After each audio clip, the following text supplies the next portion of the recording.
Hi guys, today we are going to learn about Lagrangian and Hamilton equation. Paper 2 UPSC Math Optional Paper 2 topic Lagrangian and Hamilton Mechanics. Okay तो देखते हैं। देखिए math का simple सा फंडा है। अगर आपसे क्वेश्चन बन जा रहे हैं means you are well good in math and सब पढ़ने के बाद भी अगर आपसे क्वेश्चन नहीं बन पा रहे हैं तो फिर मैथ पढ़ना that is not good for you.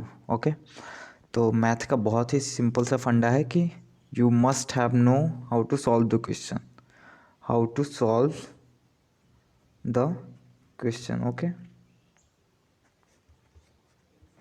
आपको सिर्फ क्वेश्चन सॉल्व करने से मतलब रखना है, ठीक है। You don't have to go in deep, you have to only cover your topics and must have know some questions and how we have to solve the question। okay तो basic formula क्या होता है, Newtonian mechanics deal with the force as an vector quantity, जो आप सब जानते हो। Newtonian में हम फोर्स को डील करते हैं as a vector quantity. Newton second law क्या कहता है, न्यूटन सेकेंड लॉ सिंपली बोलता है कि rate of change of momentum that is equal to the force. मैंने क्या बोला, rate of change of momentum that gives you force, ठीक है। ऐसे ही एक कॉन्सेप्ट दिया गया जिसका नाम था Lagrange equation. Actually this deal with the kinetic energy and the potential energy of a system. When about the kinetic energy and the potential energy of a system that directly depend on the coordinate system of that system, then we can use the Lagrangian equation।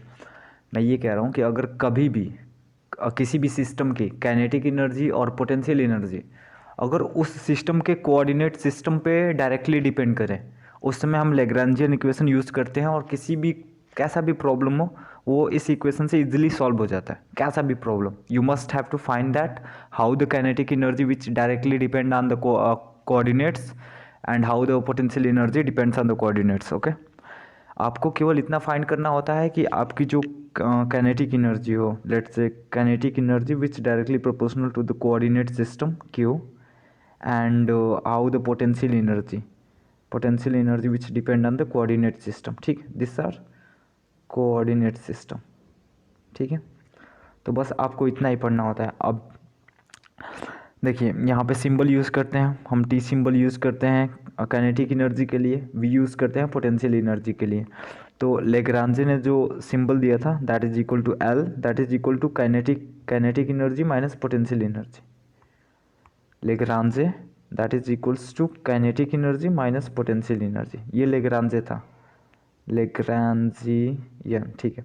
अब Lagrangian equation क्या था, Lagrange equation that is equal to total derivative of del L by del Q dot minus del L by del q that is equals to 0। अब देखिए उसने simply लेग्रांजी L एक term दिया, L term, जिसको उसने बोला कि किसी भी सिस्टम का अगर आप काइनेटिक एनर्जी और पोटेंशियल एनर्जी का डिफरेंस निकालते हैं that is equal to L, एक क्वांटिटी होगी, and by using this Lagrangian equation you can solve any question. और यहाँ पे सिंबल है कि जो काइनेटिक एनर्जी है that's depend on Q, coordinate system of that, and potential energy that also depend on Q. Okay उस समय L that is equal to kinetic energy minus potential energy, and Lagrange equation क्या होता है, that is a total derivative of del L by del Q dot, यहाँ पे Q नहीं है, Q dot है, ठीक है। ये हो जाएगा minus del L by del Q, ठीक है। बहुत ही सिंपल है, बस आपको इतना ही जानना है, इससे ज़्यादा you don't have to know. Okay अच्छा अब क्यू और क्यू डॉट क्या है और कोऑर्डिनेट सिस्टम क्या होता है, देखिए जैसे आप X axis, Y axis, Z axis पढ़ते हो, so X Z Y, okay तो ये कोऑर्डिनेट सिस्टम है। अगर मैं बोलूँ कि किसी भी रेक्टेंगल या फिर क्यूब ले लीजिए तो इसमें कौन से कोऑर्डिनेट सिस्टम यूज़ होते हैं, simple X Y Z use होते हैं। अब मैं बोलूँ सिलेंड्रिकल, अगर मैं सिलेंड्रिकल की बात करूँ तो सिलेंड्रिकल में क्या आता है, आर और थीटा आ जाता है, ठीक है। अगर मैं स्फीयर की बात करूँ, स्फीयर ऐसा स्फीयर होगा तो उसमें कौन कौन से कोऑर्डिनेट आते हैं, आर थीटा एंड फाई। तो आपको कुछ नहीं करना, you must have to find that how the kinetic energy vary with this coordinate system. इनको हम रिप्रेजेंट कर देंगे क्यू से, ठीक है। और क्यू डॉट क्या होगा, अगर मैं बात करूँ क्यू डॉट की, तो यहाँ पे हो जाएगा एक्स डॉट, रेक्टेंगुलर सिस्टम है, X dot, Y dot and Z dot, ठीक है। अगर मैं इसमें बात करूँगा स्पेयर, इन स्पेयर में बात करूँगा तो आर डॉट हो जाएगा। अगर क्यू डॉट की बात करूँगा तो R dot, theta dot and phi dot, okay, theta dot and phi dot. Basically Q is a coordinate system. आप कोई भी कोऑर्डिनेट ले लीजिए, स्पेयर ले लीजिए, रेक्टेंगल ले लीजिए, या फिर साइलेंटिकल कोऑर्डिनेट सिस्टम ले लीजिए, ठीक है। तो बस यही कहा था कि अगर किसी भी सिस्टम की काइनेटिक एनर्जी और पोटेंशियल एनर्जी अगर उसके कोऑर्डिनेट पे डिपेंड करती है, बेसिकली होता क्या है ना कि when you are going to deal with the multiverse, अभी मूवी आई थी डॉक्टर स्ट्रेंज जो मल्टीवर्स पे थी, तो when you are going to deal with the multiverse then you need to deal with multiple of coordinate system. तो उस समय न्यूटन्स लॉ और केपलर्स लॉ और gravitational, this all thing invalid. So what we have to do, we have to use the Lagrange equation here. Basically Q is any coordinate system, single coordinate system, double coordinate system, triple coordinate system, you can deal easily. You can use this formula for the multi-dimensional system. Multi-dimensional system, okay. तो ये था basic concept. अब देखिए ये हो गया L is equal to means Lagrange that is equal to T minus V, that is kinetic energy minus potential energy. और यहाँ पे देखिए कोऑर्डिनेट आर्बिट्री, कोई भी आर्बिट्री कोऑर्डिनेट सिस्टम है जिसको हम क्यू से रिप्रेजेंट कर रहे हैं। अगर क्यू डॉट की बात करें तो rate of change of these coordinate with respect to time, okay. तो लेग्रांजी इक्वेशन क्या हो जाएगा, टोटल डेरिवेटिव ऑफ, यहाँ पे डेल होगा, del L and del Q dot minus del L del Q, okay.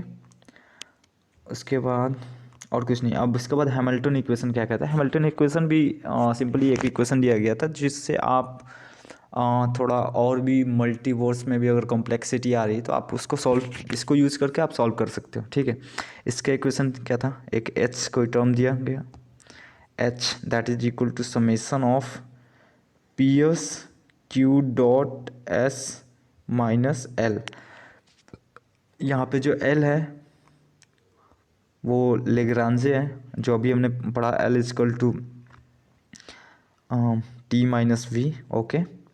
उसके बाद यहाँ पे क्यू डॉट क्या है, जो कोऑर्डिनेट सिस्टम हम यूज़ करेंगे, जो भी कोऑर्डिनेट सिस्टम हो उसका रेट ऑफ उसका derivative with respect to time, ठीक है। और यहाँ पे पी एस क्या है, बेसिकली पी एस है, बेसिकली यहाँ पे जो पी एस है that is equals to the momentum, momentum, okay. यहाँ पे पी क्या है, मोमेंटम।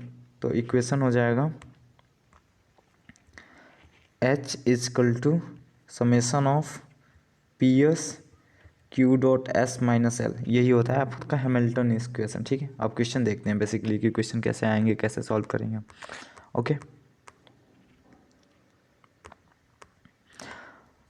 यहाँ पे हैमिल्टन में एक सिंपल सा इक्वेशन होता है, अगर आप जब कभी भी एच का पार्शियल डेरिवेशन करेंगे with respect to the momentum then we will get Q dot, and अगर आप क्यू के रिस्पेक्ट में करेंगे तो we will get minus P R, okay, we do not have to learn more than this about Hamilton equation. This is sufficient to solve the problem, okay. अब देखिए हाँ, simple सा प्रॉब्लम हम पहला पढ़ते हैं।